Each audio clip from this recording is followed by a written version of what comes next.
Satu hal yang saya tegasin di sini, jika lo sudah ada kendala-kendala pada fanbel, misalnya saat awal starter ada bunyinya decit, tenaga kurang responsif, atau kita cek memang kondisi fanbel kita itu sendiri sudah jelek, jangan sampai ditunda-tunda ke penggantiannya, karena fanbel merupakan spare part atau komponen yang riskan. Kategorinya bisa dibilang urgent. Jika lo sampai putus, ingat fanbel bisa putus. Jika lo sampai putus, salah satunya bisa. Namun mungkin masih ada juga yang nggak tahu VBL itu apa.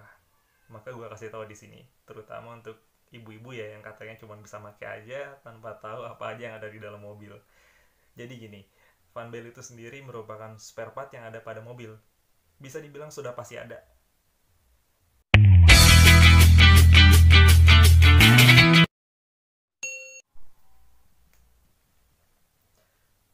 Bismillahirrahmanirrahim. Assalamualaikum warahmatullahi wabarakatuh.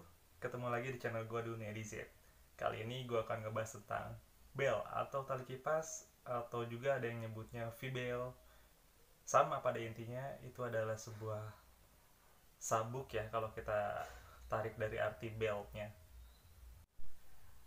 Namun mungkin masih ada yang bertanya atau bingung, V-bel itu apa sih? Terutama mungkin untuk kaum ibu-ibu ya yang katanya cuma bisa pakai aja tapi nggak tahu secara garis besar. Makanya di sini gue mau ngejelasin V-bel itu apa sih. V-bel itu sendiri sebenarnya komponen atau spare part yang ada pada mobil yang terbuat dari bahan campuran, namun lebih konteks atau lebih banyak di campuran karet. Di dalamnya juga ada semacam kawat halus, tapi dia kekuatannya tinggi banget, hanya sedikit dapat meregang. Selebihnya juga ada serat-seratnya. Bentuknya lingkaran ya, lingkaran. Ukurannya sendiri menyesuaikan dari kondisi mesin masing-masing kendaraan.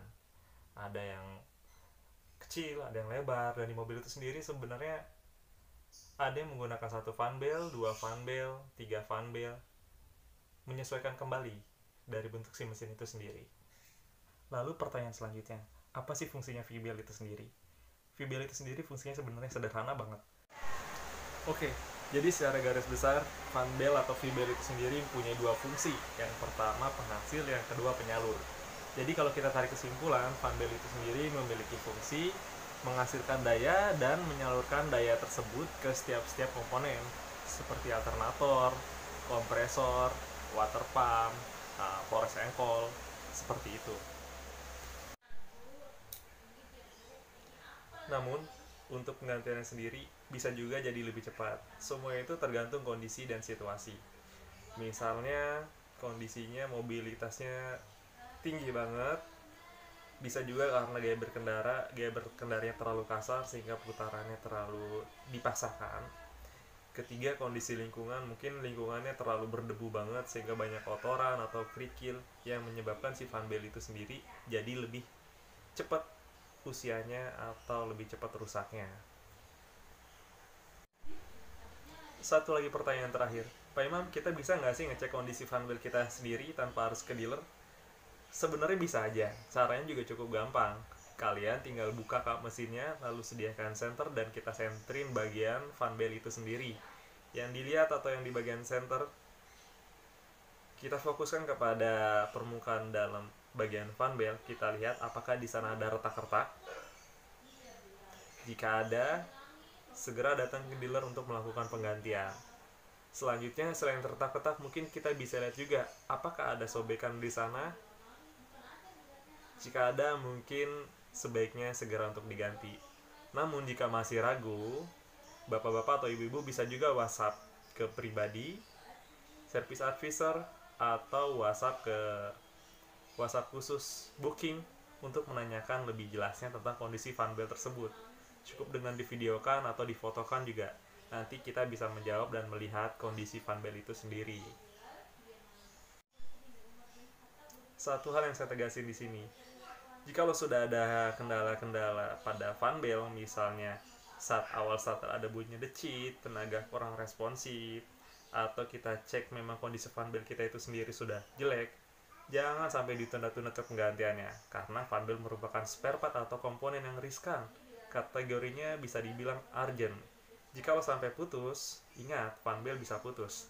Jikalau sampai putus, salah satunya bisa menyebabkan overheat karena tidak adanya penghasilan daya atau penyaluran daya ke setiap komponen-komponen yang saya sebutkan di awal. Oke, mungkin itu aja sedikit penjelasan tentang fan belt. Nextnya, di menit berikutnya akan saya kasih gambaran atau kondisi fan belt yang sudah kurang bagus. Semoga bermanfaat. Astaghfirullah Rabbal baraya, astaghfirullah minal khotoya.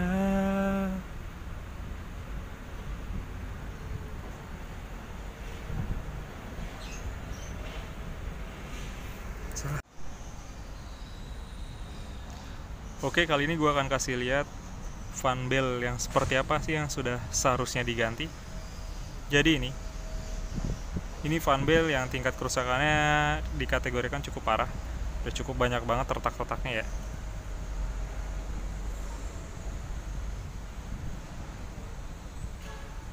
Ini retak-retaknya parah banget.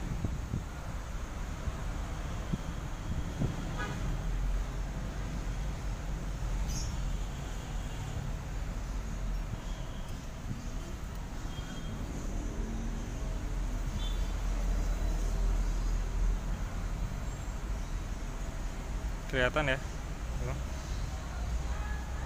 Pastikan fan belt diganti setiap 40.000 km maksimal. Diganti lebih awal lebih bagus. Fan belt kategori spare part yang urgent.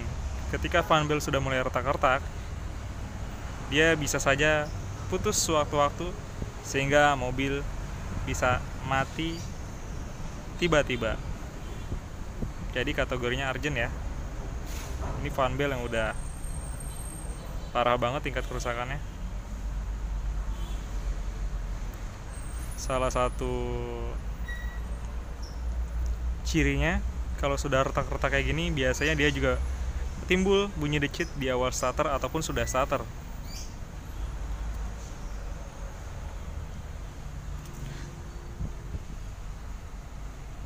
So, yang kilometernya sudah 40.000 atau kelipatannya, segera dicek kondisi fan beltnya masih bagus atau memang sudah harus ganti. Gak usah ragu untuk datang ke dealer. Nanti kita akan bantu cek kondisi fan beltnya gratis.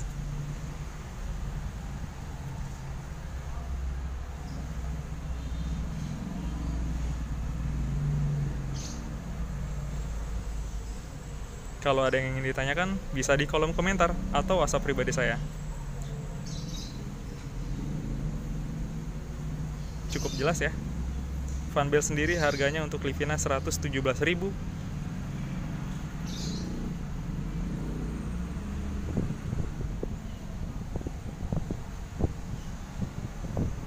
Gak terlalu mahal, tapi lebih mahalan nyawa.